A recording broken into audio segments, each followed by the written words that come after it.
Olá pessoal, meu nome é Admilson Passos, eu também sou conhecido como Dr. Denis, sou advogado criminalista.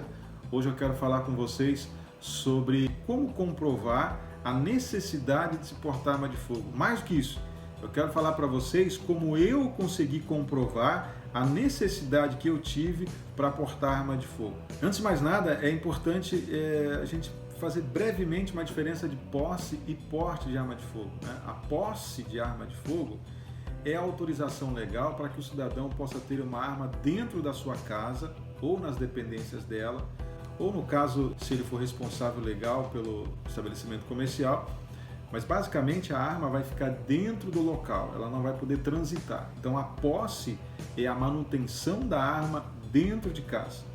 O porte, por sua vez, é a autorização para você andar com essa arma, conduzir essa arma, você pode trafegar com essa arma. Mas antes de mais nada é importante saber, para que você tenha o porte de arma de fogo, você já precisa ter uma arma de fogo registrada em seu nome.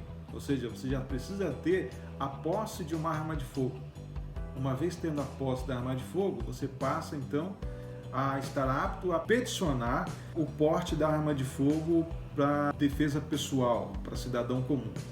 Existem requisitos objetivos que têm que ser cumpridos para que o cidadão comum obtenha o porte de arma de fogo.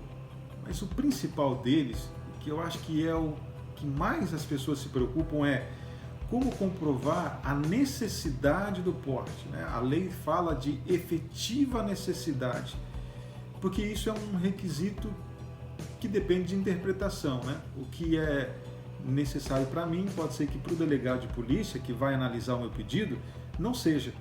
Então a gente precisa analisar o que a lei diz sobre isso e principalmente como que a lei diz que o delegado de polícia federal vai analisar o meu pedido. Quando eu entendo como ele vai analisar, de que forma ela vai analisar, fica mais fácil para eu conseguir montar a estratégia a fim de comprovar que realmente eu preciso desse porte de arma de fogo para me defender. E para isso, o decreto 10.630 agora de 2021 deixou claro uma vez por todas e portanto trouxe uma certa segurança jurídica para nós como é que a autoridade policial federal analisa o meu pedido. E a gente vai ler esse artigo agora juntos para a gente entender. Diz então o artigo 15, parágrafo 1º do decreto 10.630 de 2021. Na análise da efetiva necessidade de que trata o inciso 1 do parágrafo 1º do artigo 10 da Lei 10.826, devem ser consideradas as circunstâncias fáticas enfrentadas, as atividades exercidas e os critérios pessoais descritos pelo requerente, especialmente os que demonstrem os indícios de riscos potenciais à sua vida, incolumidade ou integridade física, permitida a utilização de todas as provas admitidas em direito para comprovar ilegado. Então a própria Polícia Federal agora diz como ela analisa. E o texto que trata sobre isso lá na instrução normativa é o mesmo texto que nós lemos agora. O mesmo texto. Então hoje a gente sabe exatamente como que a Polícia Federal analisa o pedido de porte de arma de fogo e como é que ela analisa especificamente a necessidade desse cidadão portar arma de fogo.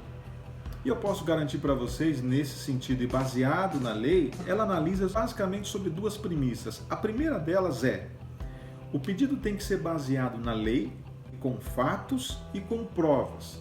Então, não basta você fazer o pedido apenas baseado na letra fria da lei. Se você não tiver fatos e não tiver as provas, certamente seu pedido vai ser indeferido. Então aqueles pedidos baseados em leis que depois foram declaradas inconstitucionais ou em analogia em outras leis, esses pedidos costumam sempre ser indeferidos. Por quê? Porque não tem fatos e não tem provas. Por outro lado, se você tiver os fatos e as provas, mas não tiver o requisito da própria lei, se não tiver o regramento legal, o pedido também vai ser indeferido. Então imagina que você esteja sofrendo uma ameaça real, tem boletim de ocorrência, tem até denúncia às vezes do Ministério Público, mas você tem só 23 anos e é um cidadão comum. Significa que você não pode portar uma arma de fogo porque a própria lei proíbe um cidadão com menos de 25 anos, cidadão comum, portar uma arma de fogo. Então, o pedido realmente tem que ser baseado na lei, nos fatos e nas provas. Em relação às provas, a lei diz que são todas aquelas permitidas em direito, inclusive arrolar testemunhas. Então, além de documentos, né, de prova documental, você também pode arrolar testemunhas para comprovar aquilo que você está alegando. E o que você precisa então comprovar? Qual é o principal fundamento do que você precisa comprovar? A palavra-chave é: você precisa comprovar o risco. Qual é o risco que você hoje tem? Qual é o risco que você hoje corre de que é importante você ter uma arma de fogo para sua defesa pessoal? E segundo a própria lei do que está escrito ali, esse risco agora ele é baseado nessa outra premissa que a gente vai tratar agora, ou seja, esse risco tem que ser pessoal, esse risco tem que ser real e esse risco tem que ser contemporâneo. Então imagine você o seguinte, como eu já vi exemplos por aí, né? O pedido baseado em risco genérico, moro num bairro perigoso, que tem muito assalto, é um pedido que costuma ser indeferido porque ele não é pessoal, ele não está voltado para ti. O problema tem que ser contigo, o risco tem que ser contigo. Pessoal, risco à sua integridade física. E tem que ser real também, ou seja, tem que ser comprovado materialmente que esse risco realmente ele existe e pode acontecer a qualquer momento. Alguém pode passar na frente da tua casa, alguém pode dar um tiro na tua vidraça, alguém pode fazer um atentado contra ti na rua. Isso tem que ser, de certa forma, ficar claro e comprovado.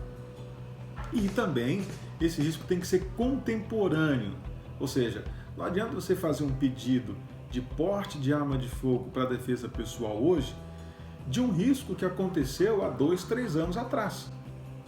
Perde a contemporaneidade, ou seja, passou o tempo.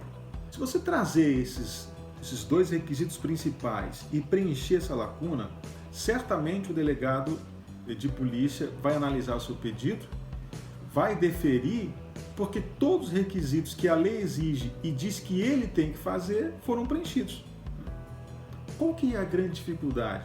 Às vezes você tem a forma de comprovar, mas você não sabe comprovar.